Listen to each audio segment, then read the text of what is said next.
Hi everyone, this is Ella Lynn, and thanks for stopping by my channel, Everything Spiritual. This is the channel where I provide spirit-guided, intuitive tarot and oracle card readings, as well as informative videos or informational videos of a spiritual nature. Today I'm going to do my April 12th astrology house reading for Cancer. Cancer's dates are June 21st through July 22nd. Cancer is ruled by the moon. It's a water sign. All right, so let's get into this reading. The first house is the house that represents how others see you or how you present yourself to the world.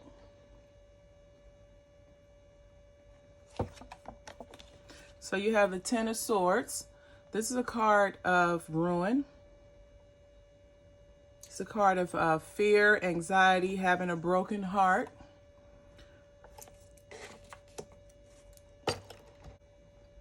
Now the clarifying cards we have for that is the Casket, which means something is coming to an end. And then we have the Ship card. The Ship card denotes long distance. It could be a long distance relationship. It could be a long distance travel. So far, you're looked at as someone who has suffered a broken heart in the past, and you've possibly put it into long distance relationships, long distance travel, and you want to start over again. So in this Cancer's first house, he's looked at as someone who has struggled with loss and has made some changes in their life, and now they're starting over. They're starting anew. So you looked at it as someone that's starting over. And the second house, this is a house of your earning abilities, your money, your values, things that your self-worth, things that you value. There's worry. So in your second house, initially, it looks as if you're not sure. You're insecure about your earning abilities. You know, you can accept things for as they are. You're not someone that is, this is someone who accepts where they are, but they don't necessarily try to rise above the circumstances. And then you have the Rider, which the Rider, this is someone who's bringing a message of some sort. And you see the, so there's news. And there's news that there's obstacles. There's obstacles and blocks. There's problems with your finances. There's problems with your earning ability. Maybe you spend more than you earn. Maybe you're someone who spends your money frivolously. But people look at you as someone, you're not very financially stable, and you're looked at as someone that has a lot of problems. And also you have deception. So this could be someone who earns their money in a very sneaky, deceptive way. And that way may be unstable, or that way is not, the way that you earn your money or how people look at you is that you're underhanded, you're sneaky, you will do questionable things when it comes to earning money, and your values and self-worth are not very high. Now, going into your third house, this is the house of communications. This is how you connect to your immediate environment, whether it's your home life, your work life, or just your social connections with your friends. You have the Magus, which is the Magician. The Magician is someone that's basically like a chameleon. They can blend in with any situation and fit in. They can blend in with any group of people. and fit in.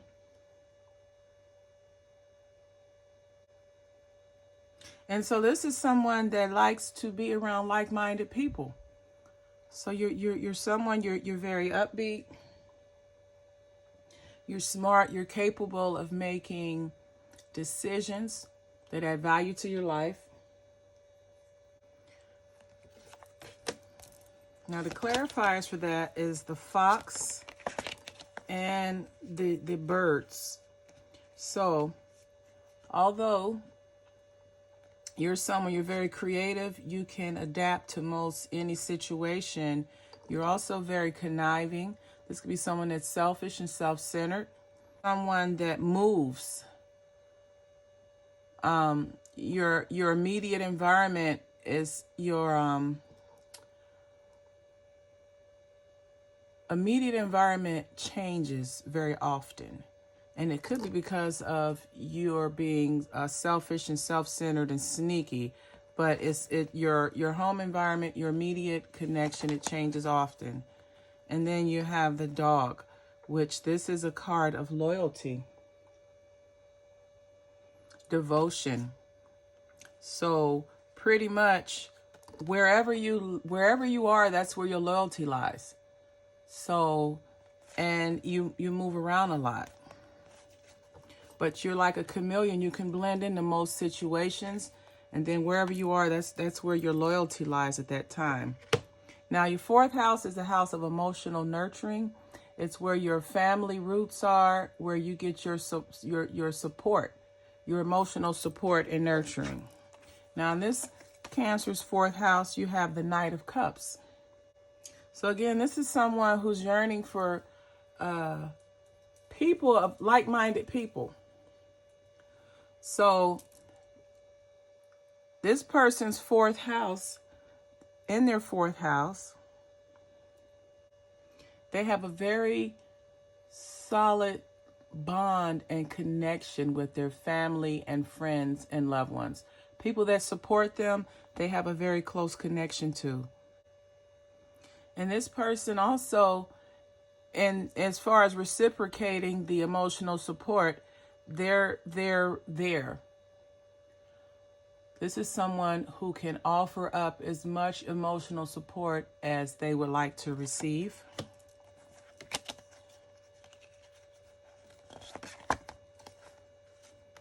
Now again, you have the regarding their family. Now, although they provide a lot of emotional support, there's some folks in the family who may be very negative, who may not be very supportive, who are emotionally abusive and maybe verbally abusive. And this woman indicates that it could be the matriarch of the family, or it could be a mother. It could be a mother or wife or a sister.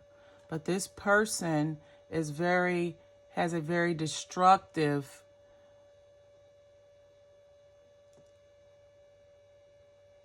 behavior. She has very destructive behavior. She speaks to you very badly. She treats you badly.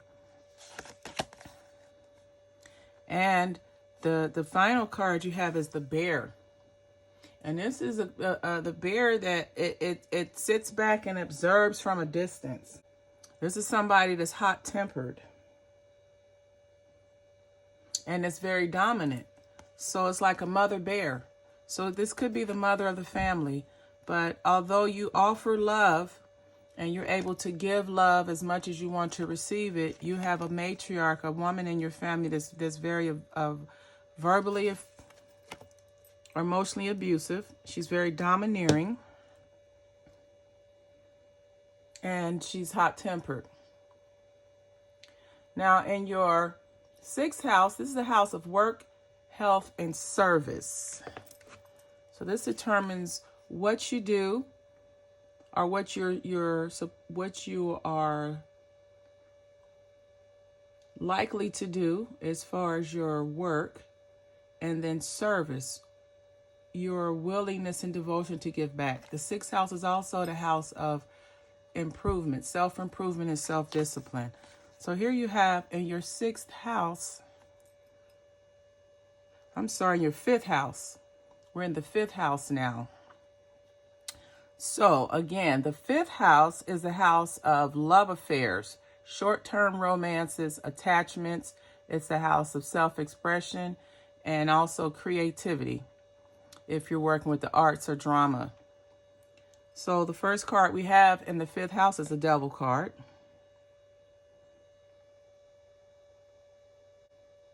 And this is someone, when it comes to a relationship, they're the love them and leave them type. The Devil card also can refer to addictions or bad habits.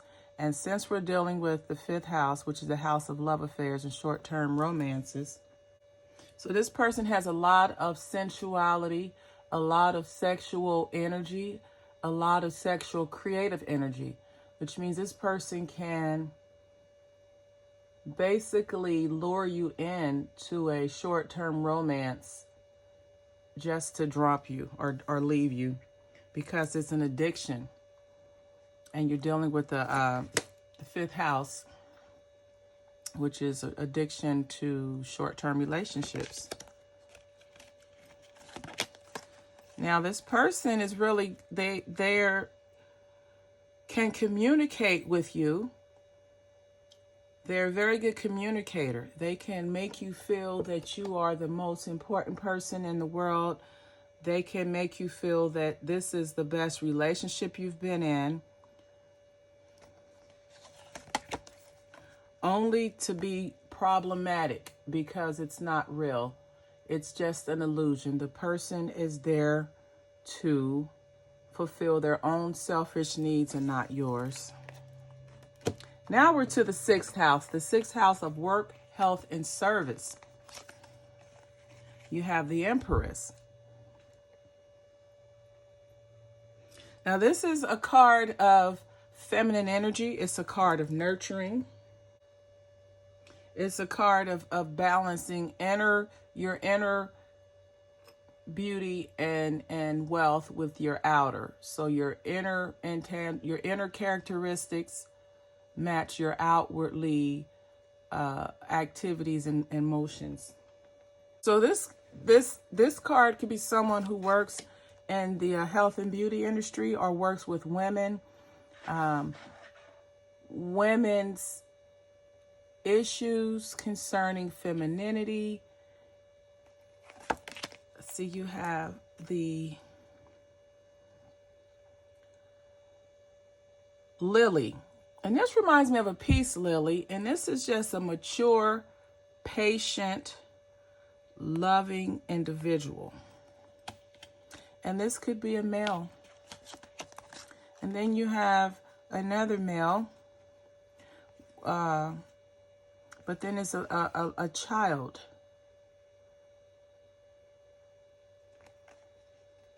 So in someone's work or service, they work with women. They work with women issues. They work with women empowerment. This peace lily also represents longevity, maturity. So this person is working in this field. They've done it for quite some time. They're very good at it. And they could work with young girls. The energy of young girls, or they can work with young girls.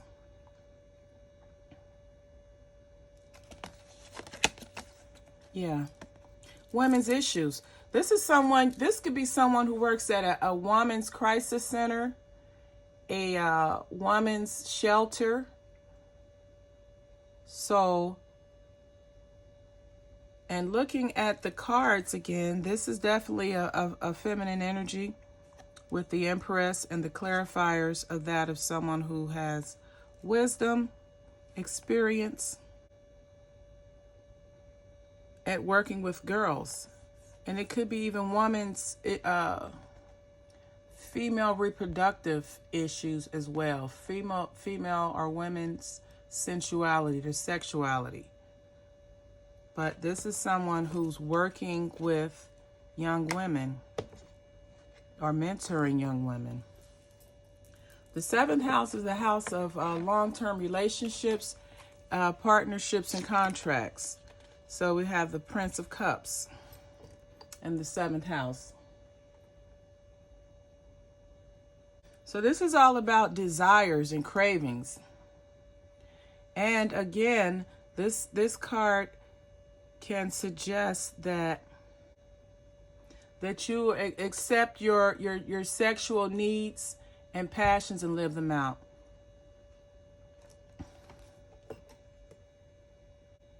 So this is all about desires of a sexual nature. And then you have the dog here, which the dog generally indicates someone who's very loyal, dedicated, and committed. But at the same time, they will separate themselves or remove something or take something from the relationship. So again, I see the love them and leave them energy again.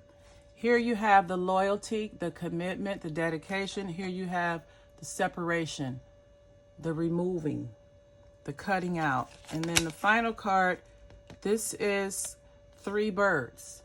This is considered a cheater's card. This is a card of someone who's dating multiple people or who likes to date multiple people. So that 7th house is pretty shaky because the person is still pretty much into being a ladies' man or a womanizer. The 8th house is a house of secrets. It's the house of cosmic spiritual enlightenment. It's the house of sexual activity. It's the house of shared assets. And you have the Aeon card. So this person is being asked to stop looking at things from a narrow perspective and look at things from a broader point of view. Maybe look at their life. You're dealing with the secrets and the occult. You could be looking at your spirituality or your spiritual journey from a narrow perspective, and you're being asked to look at things from a wider point of view. Then you have the bear, which just represents strength. And then secrets. There's strength in the secrets. There is hidden knowledge, unknown knowledge that you will come to find out as you progress on your spiritual journey. And then you have a male. This just represents a man. So you've got a male that's on his spiritual journey, and he's strong in his convictions to learn hidden and secret knowledge. The 9th house is a house of higher mindedness. It's the house of your expanded consciousness, distant travel, teaching and education. So you have the 6 of discs, which is the card of success. And it's basically saying you can take whatever thought, idea you have internally and manifest it externally.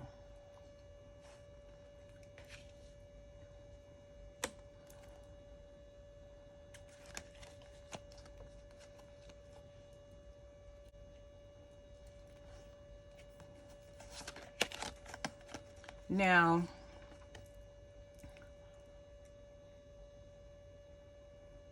you will be successful at expanding your consciousness, but then also you have gossipy chit-chatter about something or someone that is sneaky, deceptive,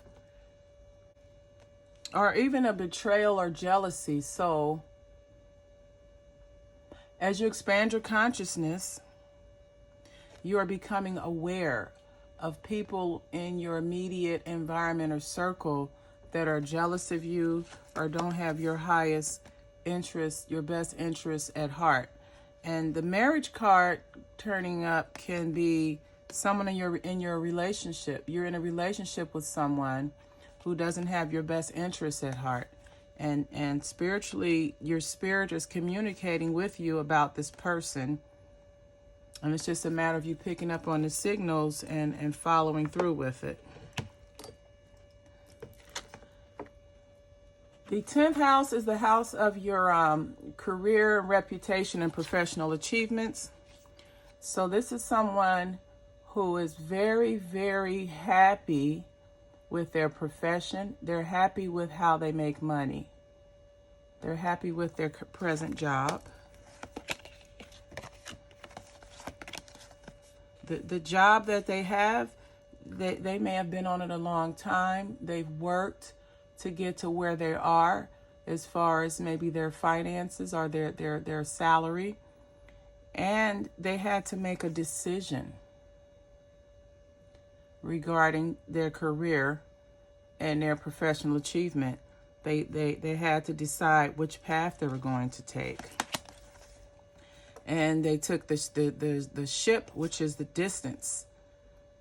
So this could be someone who has chosen to take a job that requires them to travel, but the job pays well and the job makes them happy. The 10th house, the 11th house is a house of joint activities and like-minded people that you share similar interests with. And this is your social groups. So the Hangman is saying this card appears when you're in a situation that has come to an end and you have to let it go. You know, this card is saying that you're breaking through old behavior patterns and you're ready to see things from a new light, a different perspective. So this is saying that you're in a position where you need to change the folks that you hang out with.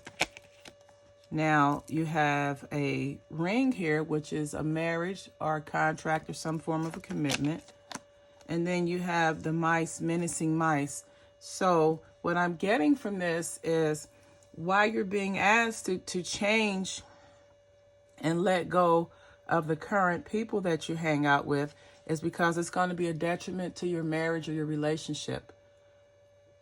The people that you're hanging out with is going to cause you to lose your relationship if you don't change something. And then the final card is the fox. Of course, see, the fox is there.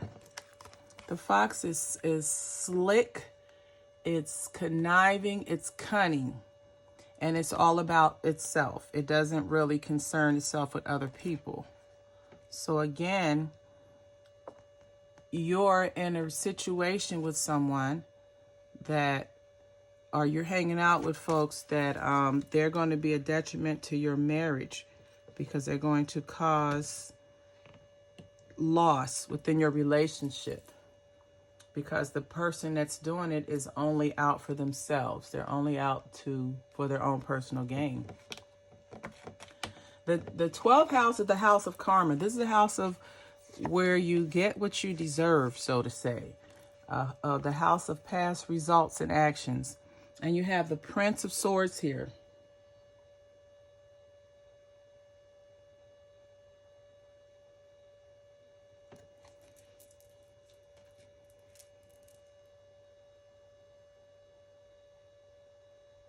So this is the Prince of Swords regarding your karma and past actions. And it's also the house, this is the house of your hidden supports and limitations also. So basically this is saying that you have been in a position in the past where your thoughts and actions were negative. And they were destructive, vice constructive. And so this card is saying that although you have this negative thoughts and negativity surrounding you, stay true to your true intention. Stay true to your vision.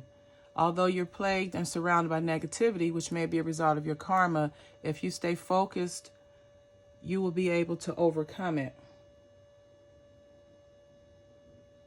You just have to be true to yourself, true to your ideas, and not get sidetracked. You see, you have the Sun, the success card. If you do so, you will be successful, and you'll have hope, and you'll have spiritual guidance, which is good considering we're talking about the house of karma, the 12th house, the house of karma. And you'll be prosperous in the end. You'll have abundance.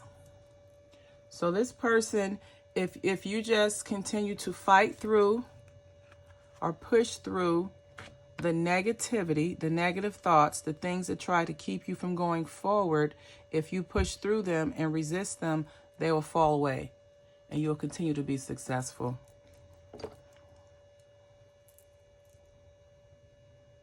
So guys, this has been the April Cancer 12 house astrology reading. If you found this video to be entertaining or if it resonated with you, please like, comment, and subscribe to this channel. And until the next time, namaste.